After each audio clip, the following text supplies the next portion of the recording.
దేవునికి స్తోత్రం.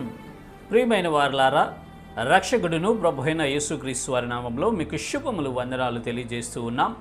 దేవుడు మిమ్మలను, మీ బిడ్డలను, మీ కుటుంబములను దీవించి ఆశీర్వదించునుగాక.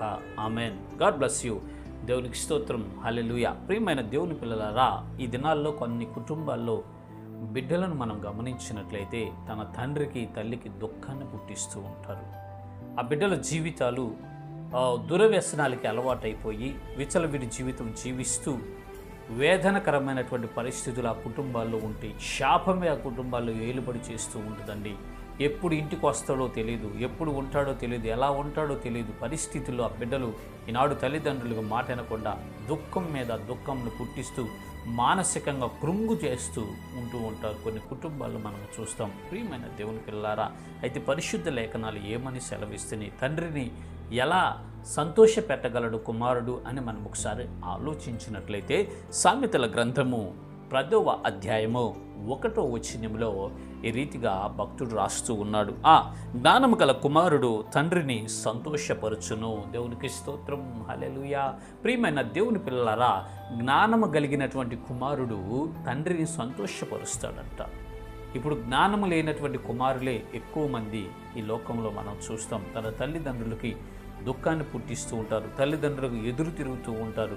భయంకరమైనటువంటి పరిస్థితుల్లో వారి యొక్క జీవన విధానం కొనసాగుతూ ఉన్నట్లు మనము గమనించగలం. ప్రియమైన దేవుని పిల్లలారా, ఒక పిల్లవాడు తన తండ్రికి సంతోషాన్ని కలుగు చేయాలి అంటే ఆ కుమారుడికి జ్ఞానము అవసరము అని ఇక్కడ పరిశుద్ధ లేఖనాలు సెలవిస్తున్నాయి. ఏ జ్ఞానము కావాలి? ఇక్కడ 2 రకాల జ్ఞానం ఉందండి. దైవ సంబంధమైన జ్ఞానం ఉంది, డీమన్ నాలెడ్జ్ ఉంది, దయ్యపు జ్ఞానం ఉంది.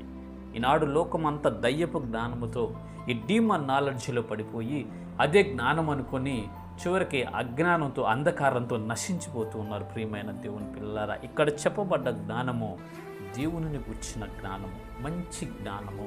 ఆ మంచి జ్ఞానం పైనుంచి వస్తుందండి. దేవుడే అనుగ్రహిస్తాడు ఆ జ్ఞానం. అది పవిత్రమైనది, మృదువైనది, సులభంగా లోబడుతుంది, ఇతరులను గౌరవిస్తుంది, పరిశుద్ధంగా జీవించుటకు కృప చూపిస్తుంది ఆ జ్ఞానం.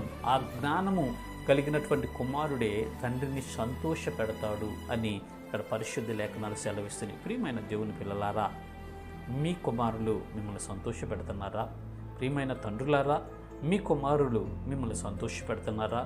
ప్రియమైన కుమారులారా, మీ తండ్రులను మీరు సంతోషపెట్టేవారిగా ఉన్నారా? మీ ప్రవర్తన వలన, మాటల వలన, క్రియల వలన, తలంపుల వలన, మీ చేష్టల వలన తండ్రికి దుఃఖాన్ని పుట్టిస్తున్నారేమో. మీ జీవితాలను మీరు ఒకసారి పరిశీలన చేసుకోనండి. మీ తండ్రిని మీరు సంతోష పెట్టాలంటే మీరు జ్ఞానాన్ని పొందుకోవాలి. మీ తండ్రిని మీరు సంతోష పెట్టాలంటే జ్ఞానాన్ని పొందుకోవాలి. ఆ జ్ఞానం ఇచ్చేదెవరంటే దేవాది దేవుడు యేసునాథుడేనండి. నాకు జ్ఞానము కొదువుగా ఉన్నది ప్రభువా, నాకు జ్ఞానాన్ని ప్రసాదించయ్యా, నాకు జ్ఞానాన్ని ఇవ్వు ప్రభువా అని ఎవరైతే వినయ భావముతో యథార్థ హృదయంతో దేవునిని అడుగుతారో వారికి ఆయన జ్ఞానం ఇస్తాడు. ఆయన బుద్ధిని దయచేసి మంచి మార్గములో నడిపిస్తాడండి. అప్పుడు ఆ బిడ్డ ద్వారా ఆ కుటుంబమే కాదు, ఆ సమాజము, ఆ దేశము కూడా గర్వపడేలాగా ఆ బిడ్డ యొక్క జీవితాన్ని దేవుడు మారుస్తాడు. కాబట్టి ప్రియమైన దేవుని పిల్లలారా, జ్ఞానం లేక అంధకారంలో అజ్ఞానంలో మగ్గిపోతున్నటువంటి ప్రజలారా, ఈ దినమే మోకరించి మీరు దేవునిని అడగండి. జ్ఞానమును సంపాదించుకొని మీ తండ్రులను సంతోషపెట్టి ఆనందింపచేయండి. ఇటు కృప దేవుడు మీ అందరికీ కలుగు చేయనుగాక. ఆమెన్. God bless you. దేవునికి స్తోత్రం. హల్లెలూయా. Praise the lord.